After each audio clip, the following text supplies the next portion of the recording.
Hello అండి. ఈ video ద్వారా నేను ఇన్కమ్ ట్యాక్స్ రిటర్న్స్ని ఆన్లైన్లో ఎలా ఫైల్ చేసుకోవాలో మీకు చెప్తాను ఈరోజు.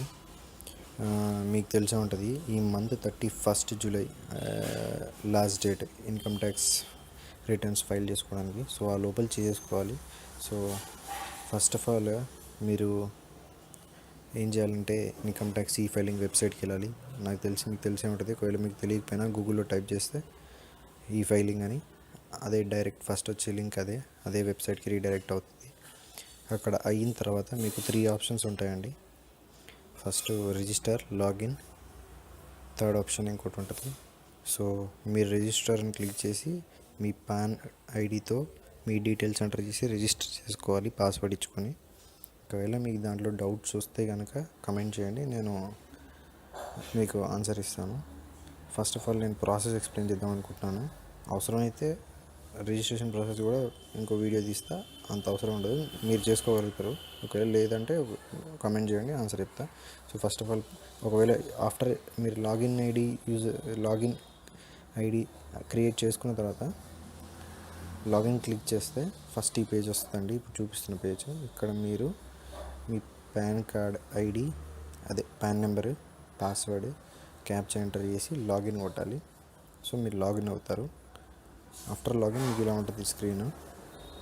ఇక్కడ వచ్చిన తర్వాత వ్యూ రిటర్న్స్ ఫార్మ్స్ పెండింగ్ ఇవన్నీ వద్దండి. ఇప్పుడు ఫస్ట్ ఆఫ్ ఆల్ ప్రాసెస్ చూసుకున్నాం, తర్వాత వీటి గురించి చూసుకున్నాం. ఇది పెద్ద ఇంపార్టెంట్ కదా ఫైల్ చేయడానికి. ఫస్ట్ ఈ ఫైల్లోకి వెళ్ళండి. ఇక్కడికి వెళ్ళిన తర్వాత prepare and submit online ITR ఉంటుంది. దాన్ని క్లిక్ చేయండి. దాన్ని క్లిక్ చేస్తే మీకు ఇలా వస్తుంది స్క్రీన్. మళ్ళీ పాన్ నెంబర్ అడగదు, అది ఆల్రెడీ గ్రే అవుట్ అయిపోయి ఉంటుంది, అంటే ఆల్రెడీ ఫిల్ అయిపోయి ఉంటుంది. ఆ ఫీల్డ్ మీరు ఏం చేయలేరు. అసెస్మెంట్ ఇయర్ అనేది ఉంటుంది. అసెస్మెంట్ ఇయర్ 17 to 18 సెలెక్ట్ చేసుకోండి. 17 to 18 అసెస్మెంట్ ఇయర్. 16 to 17లో మీరు ఎర్న్ చేసిన ఇంట్రెస్ట్కి, ఎర్న్ చేసిన ఇన్కమ్కి 17 to 18 అసెస్మెంట్ ఇయర్ సెలెక్ట్ చేసుకొని మీరు రిటర్న్ ఫైల్ చేస్తారు. కన్ఫ్యూజ్ కాకండి. 2016 to 17 మీరు ఇన్కమ్ ఎర్న్ చేస్తారు. 2017లో మీకు అది 2017 to 18లో మీకు ట్యాక్స్ డిడక్ట్ అవుద్ది. ఆ ఫైనాన్షియల్ ఇయర్ అంటే April 1, 2017లో డిడక్ట్ అవుద్ది. దాని అర్థం ఏంటంటే అది నెక్స్ట్ ఫైనాన్షియల్ ఇయర్కి వచ్చేసింది అనమాట, అసెస్మెంట్ ఇయర్. అందుకని మీకు ఇన్కమ్ వచ్చిన ఇయర్ ఏమో 2016 to 17, అసెస్మెంట్ ఇయర్ 17 to 18 అంటారు. So assessment year 17 to 18 select చేసుకుని ఐటీఆర్ 1, ఐటీఆర్ 4 అని ఉంటుంది. మీది ఐటీఆర్ 1 అంటే కొన్ని కేటగిరీస్ అనమాట. Income from salary, income from other resource like house, fixed deposit, savings deposit, వాళ్ళందరూ ఐటీఆర్ 1 కిందకి వస్తారు. ఐటీఆర్ 4 కేటగిరీ కూడా వేరే ఉంటుంది. మోస్ట్లీ అందరూ ఐటీఆర్ 1 ఉంటారు. మీరు ఒకసారి మీ కేటగిరీ ఏంటో తెలుసుకొని సెర్చ్ చేసుకొని ఇక్కడ ఆ పర్టికులర్ సెలెక్ట్ చేసుకొని దాని తర్వాత మీరు డిజిటల్ సైన్, అంటే మీ దగ్గర డిజిటల్ సైన్ అంటే జస్ట్ డిజిటల్గా ఉన్న సిగ్నేచర్ కాదండి. డిజిటల్ సైన్ అంటే డిజిటల్ సర్టిఫికేట్ అనేది ఒకటి ఉంటుంది. అది జనరల్గా చాలామంది దగ్గర ఉండదు. అది ఒక 1000 రూపీస్ కాస్ట్ ఉంటుంది. సో అది లేని వాళ్ళు నో సెలెక్ట్ చేసుకొని సబ్మిట్ క్లిక్ చేయండి. ఒకసారి వన్స్ మీరు సబ్మిట్ క్లిక్ చేశాక ఇక్కడికి వస్తుంది. ఇక్కడ మీకు ఇన్స్ట్రక్షన్స్ ఫస్ట్ కనిపిస్తాయి. డిఫరెంట్ ట్యాబ్స్ ఉంటాయి. 1 2 3 4 5 6 ట్యాబ్స్ ఉంటాయి. సో ఫస్ట్ ట్యాబ్లో ఇన్స్ట్రక్షన్స్ చదువుకోండి. తర్వాత next tab part A general ఇన్ఫర్మేషన్కి వెళ్తే కొంతమందికి ఇక్కడ పర్సనల్ ఇన్ఫర్మేషన్ కూడా వస్తుంది. సో కన్ఫ్యూజ్ కాకండి. ఇక్కడికి వచ్చిన తర్వాత పాన్ నెంబర్ ఇవన్నీ ఆల్రెడీ ఎంటర్ అయి ఉంటుంది. నేమ్ ఉండదు అనుకుంటా, నేను ఆల్రెడీ ఎంటర్ చేశాను కాబట్టి నాకు గుర్తులేదు. సో ఇవన్నీ ఆల్రెడీ ఉంటాయండి. మీరు ఇక్కడ ఉండండివి ఏంటంటే అడ్రస్ ఒకటే, అడ్రస్ అంతా ఎంటర్ చేసిన తర్వాత ఇక్కడ మీకు సెకండ్ ఎంప్లాయర్ కేటగిరీ అని ఉంటుంది. స్క్రోల్ చేస్తే ఎంప్లాయర్ కేటగిరీ గవర్నమెంటా, పబ్లిక్ సెక్టారా, అదర్సా అనేది మీరు మెన్షన్ చేసుకోవచ్చు. 4 ఆప్షన్స్ ఉంటాయి. తర్వాత రెసిడెన్షియల్ స్టేటస్, రెసిడెంట్, ఎన్ఆర్ఐ ఏంటో అని ఇక్కడ సెలెక్ట్ చేసుకోవాలి. తర్వాత రిటర్న్ ఫైల్. ఇక్కడ ఫస్ట్ ఆప్షన్ ఏంటంటే మీరు డిఫరెంట్ ఆప్షన్స్ ఉంటాయి. First option a particular option అంటే సపోజ్ మీరు 31 లోపల చేస్తున్నారు, ఆన్ ఆర్ బిఫోర్ డ్యూ డేట్లో ఫిల్ చేస్తున్నా అని చెప్పేసి ఆప్షన్ ఉంటుంది. ఫస్ట్ ఆప్షన్ మోస్ట్లీ అది 11 డ్యూ డేట్ లోపు చేస్తున్నా అని డిఫరెంట్ ఉంటాయి.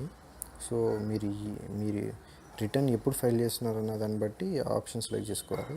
ఏమైనా డౌట్ వస్తే కమెంట్ చేయండి, ఐ విల్ ఆన్సర్ చేస్తాను. ఇక్కడ civil code, Portuguese civil code as per section 5A no అండి ఇది. సో నెక్స్ట్ వెళ్ళండి. Income details. When you go to income details ఏంటంటే ఇక్కడ శాలరీ నుంచి మీకు వచ్చే ఇన్కమ్ ఎంత, హౌస్ ప్రాపర్టీ ఉంటే హౌస్ ప్రాపర్టీ, మీరు సెల్ఫ్ ఆక్యుపైడ్, లెట్ అవుట్ అని 2 ఆప్షన్స్ ఉంటాయి. సెల్ఫ్ ఆక్యుపైడ్ అంటే ఆ హౌస్లో మీరే ఉంటారని, లెట్ అవుట్ అంటే మీరు రెంట్కి ఇచ్చారండి. అండ్ దాని నుంచి వచ్చే ఇన్కమ్ ఎంత. ఒకవేళ మీకు హౌస్ లేకపోతే జస్ట్ ఇగ్నోర్ ఇట్, అంటే వదిలేయండి, స్కిప్ చేసేయండి ఈ స్టెప్, వదిలేసేయండి. తర్వాత అదర్ సోర్సెస్ అంటే ఇన్కమ్ ఫ్రమ్ అదర్ సోర్సెస్ అంటే ఇంట్రెస్ట్ ఇన్కమ్, సేవింగ్స్ డిపాజిట్లో చేస్తే ఆ ఇన్కమ్, ఇంకేమైనా మీకు సైడ్ బిజినెస్ ఉంటే దానికి వచ్చే ఇన్కమ్, అవన్నీ ఎంటర్ చేసుకోవచ్చు. సో వన్స్ మీరు ఇక్కడ ఎంటర్ ఈ ట్యాబ్స్లో, ఈ కాలమ్స్లో ఎంటర్ చేసిన తర్వాత ఈ రోస్లో సైడ్కి క్లిక్ చేస్తే ఇక్కడ ఈ గ్రే అవుట్ ఫీల్డ్స్లో వాల్యూస్ కనిపిస్తాయి ఆటోమేటిక్గా. సో స్క్రోల్ చేసి డౌన్కి వెళ్తే కనుక ఇక్కడ అప్డేట్ అవుతాయండి. ఇక్కడ అప్డేట్ అవుతాయి ట్యాక్స్ ఎంత కట్టాలి మీరు, మీ ఇన్కమ్ బట్టి అది ఆటోమేటిక్గా క్యాలిక్యులేట్ చేసి ఎంత ట్యాక్స్ కట్టాలి అనేది, టోటల్ ట్యాక్స్ అండ్ ఇంట్రెస్ట్ అనేది ఇక్కడ డిస్ప్లే అవుతుంది. సో మీరు దీని తర్వాత ఇన్కమ్ డీటెయిల్స్ అయిపోయిన తర్వాత నెక్స్ట్ ట్యాక్స్ డీటెయిల్స్కి వెళ్తారు. ఆల్రెడీ మీ పాన్ కార్డ్, బ్యాంక్ కానీ అవన్నీ ఉంటాయి కనుక, సో దాన్ని బట్టి మీరు ఆల్రెడీ ట్యాక్స్ ఏదైతే కట్టారో అదంతా ఇక్కడ కనిపిస్తుంది. నా మటుకు నాది ఫిక్స్డ్ డిపాజిట్ అకౌంట్ ఇంత ట్యాక్స్ కట్టేదండి, 1547. జనరల్గా ఎంప్లాయర్ శాలరీ నుంచి వచ్చిన ట్యాక్స్ కట్టేది ఇక్కడ కనిపిస్తుంది. ఇంకా మీకు లైక్ మీరు ఇక్కడ ఇంతకుముందు ఇన్కమ్ డీటెయిల్స్ ఎంటర్ చేస్తారు కదా, దాంట్లో కట్టమని ట్యాక్స్ ఏదైనా ఉంటే, సపోజ్ ఎక్స్ట్రా ట్యాక్స్ పే చేయాల్సింది ఇంకేమైనా ఉంటే అవన్నీ ఇక్కడ కనిపిస్తాయండి. అంటే కలెక్ట్ చేసుకోవాల్సిన ట్యాక్స్, ఆల్రెడీ కలెక్ట్ చేసుకోవాల్సినవి అనమాట ఈ రెండు. సో తర్వాత ట్యాక్స్ పెయిడ్ అండ్ వెరిఫికేషన్ ట్యాబ్కి వెళ్ళండి. అక్కడ మీరు చేసేది ఏమి ఉండదు, ఆల్రెడీ అన్నీ అవుట్ అయిపోయి ఉంటాయి ముందు ఇచ్చిన డీటెయిల్స్ బట్టి. తర్వాత ఇక్కడ నేచర్ ఆఫ్ ఇన్కమ్ ఇంకేమైనా మీరు మెన్షన్ చేయాలనుకుంటే చేయొచ్చు. సో స్క్రోల్ చేసి డౌన్కి వెళ్తే ఇక్కడ బ్యాంక్ అకౌంట్ ఇన్ఫర్మేషన్ ఇవ్వండి. ఒకవేళ మీకు రీఫండ్ ఏమైనా వచ్చేది ఉంటే కనుక ఆ బ్యాంక్ అకౌంట్లో పడుతుంది. సో ఐఎఫ్ఎస్సి కోడ్, అదే బ్యాంక్ నేమ్, అకౌంట్ నెంబర్. తర్వాత ఇప్పుడు ఈ డ్యూరేషన్ అంటే మనకి డిమానిటైజేషన్ అయినప్పుడు మీ అకౌంట్లో ఏమైనా డిపాజిట్స్ జరిగితే ఎంత అమౌంట్, ఒకసారి మీ మినీ స్టేట్మెంట్స్ కానీ మీ లాస్ట్ ట్రాన్సాక్షన్స్ కానీ చూసుకొని ఆ అమౌంట్ క్యాలిక్యులేట్ చేసి ఇక్కడ వేసుకోండి. ఈ వాల్యూ వేయకపోతే సబ్మిట్ అవ్వడండి. సో అదర్ బ్యాంక్ డీటెయిల్స్ అంటే మీకు ఇంకేదైనా బ్యాంక్ ఉంటే ఆ డీటెయిల్స్ కూడా ఇవ్వచ్చు. దాని తర్వాత బ్యాంక్ ఇన్ ఇండియా, ఎస్, ఇది ఆటోమేటిక్గా ఎస్ అనే ఉంటుంది. ఒకవేళ లేకపోతే ఎస్ అని పెట్టుకోండి. సో నెక్స్ట్ మీకు కిందికి స్క్రోల్ చేస్తే వెరిఫికేషన్ ఉంటుంది. వెరిఫికేషన్లో మీ పేరు ఇవి ఉంటుంది, ప్లేస్ ఒకటి ఎంటర్ చేసేసి నెక్స్ట్ ట్యాబ్కి వెళ్ళండి. ఇక్కడ ఏంటంటే డొనేషన్స్ ఎంటైటిల్ ఫర్ 100%. ఇక్కడ ఏంటంటే 6th tab 18G. ఇక్కడ మీరు ఏమైనా డొనేషన్స్ కనుక చేస్తే ఆ డొనేషన్స్ అనేటివి related డోనీ details, address, pan of డోనీ details enter చేయాలండి. దీనివల్ల ఏంటంటే మీకు ట్యాక్స్ బెనిఫిట్ ఉంటుంది అనుకుంటా, నాకు దీనికి క్లియర్గా తెలియదు. ఒకవేళ డొనేషన్స్ కనుక మీరు చేస్తే అవి ఇక్కడ ఎంటర్ చేసుకోండి. దాని తర్వాత వెళ్ళి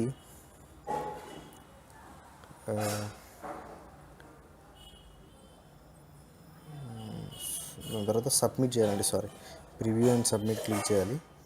ప్రివ్యూ అండ్ సబ్మిట్ క్లిక్ చేస్తే మీకు ఇంతవరకు ఎంటర్ చేసిన డీటెయిల్స్ అన్ని లిస్ట్ చూపించి కన్ఫర్మ్ చేయమంటుంది. కన్ఫర్మ్ చేస్తే సబ్మిట్ అయిపోద్ది. వన్స్ మీరు సబ్మిట్ చేశారంటే మీకు సక్సెస్ఫుల్లీ సబ్మిటెడ్ అని వచ్చి మీకు 4 ఆప్షన్స్ వస్తాయండి. లైక్ ఇలా ఇక్కడ 3 ఉన్నాయి. 4th ఆప్షన్ యాక్చువల్లీ నేను ఆల్రెడీ చూస్ చేసుకొని సబ్మిట్ చేశాను. సో అందుకని కనబడట్లేదు. 4th ఆప్షన్ ఏంటంటే ఒక ఫామ్ అనేది జనరేట్ అవుతుంది. అది మీ ఈమెయిల్ ఐడికి వస్తుంది, రిజిస్ట్రేషన్ చేసుకునే ఈమెయిల్ ఐడికి వస్తుంది. ఆ ఫామ్ని పోస్ట్ చేయాలి మనం. పోస్ట్ ఆఫీస్ బెంగళూరుకి అడ్రస్కి పోస్ట్ చేస్తే, ఇన్కమ్ ట్యాక్స్ ఆఫీస్ బెంగళూరుకి పోస్ట్ చేస్తే మనకి కంప్లీట్ అయిపోద్ది ప్రాసెస్. అలా కాకుండా ఎలక్ట్రానికల్గా కూడా వెరిఫై చేయొచ్చు. ఆ ఎలక్ట్రానికల్గా వెరిఫై చేసుకోవడానికి వెరిఫికేషన్ ప్రాసెస్ అండి. సబ్మిట్ అయిపోయింది ఆల్రెడీ. సబ్మిట్ అయిన తర్వాత మీరే ఇది సబ్మిట్ చేశారని ఇది వెరిఫికేషన్ కావాలి వాళ్ళకి. సో ఆ వెరిఫికేషన్ 4 వేస్లో చేయొచ్చు. ఒకటి డౌన్లోడ్ చేసుకున్న ఫామ్ పోస్ట్ చేయడం, మిగతా 3 ఆప్షన్స్ ఏంటంటే ఇవి. మీ దగ్గర ఇది ఈవీసీ ఎలక్ట్రానిక్ వెరిఫికేషన్ కోడ్ అనేది ఉంటుంది. సో ఇది మీరు ఆధార్ ద్వారానైనా, ఆధార్ ఒకవేళ ఆధార్ కార్డ్కి మొబైల్కి లింక్ ఉంటే జనరేట్ ఆధార్ ఓటీపీ అంటే ఆధార్ నెంబర్ ఎంటర్ చేసి ఓటీపీ మీ రిజిస్టర్ మొబైల్ నెంబర్కి వస్తుంది. ఆ ఓటీపీ ఎంటర్ చేస్తే వెరిఫై అయిపోతుంది. నెక్స్ట్ ఏంటంటే ఇంకా డిఫరెంట్ ఆప్షన్స్ ఉన్నాయండి. బ్యాంక్ అకౌంట్ ద్వారా వెరిఫై చేసుకోవచ్చు. అట్లా డిఫరెంట్ ఉంటాయి. అవి మీకు తెలియాలంటే ఇక్కడ మై అకౌంట్కి వెళ్ళి ఈ వెరిఫై రిటర్న్ కొడితే ఆప్షన్స్ వస్తాయి.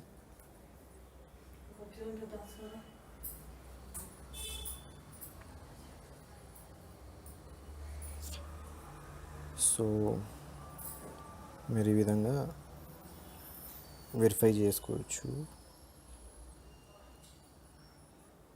సో నేను ITR 5 ఫామ్ డౌన్లోడ్ చేసుకున్నాను. అది ఈ స్క్రీన్ ప్రింటర్. సో మీకు ఏమైనా డౌట్స్ వస్తే కామెంట్లో కామెంట్ చేయండి. థ్యాంక్స్.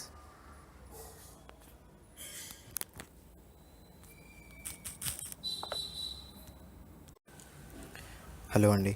ఈ వీడియో ద్వారా నేను ఇన్కమ్ ట్యాక్స్ రిటర్న్స్ని ఆన్లైన్లో ఎలా ఫైల్ చేసుకోవాలో మీకు చెప్తాను.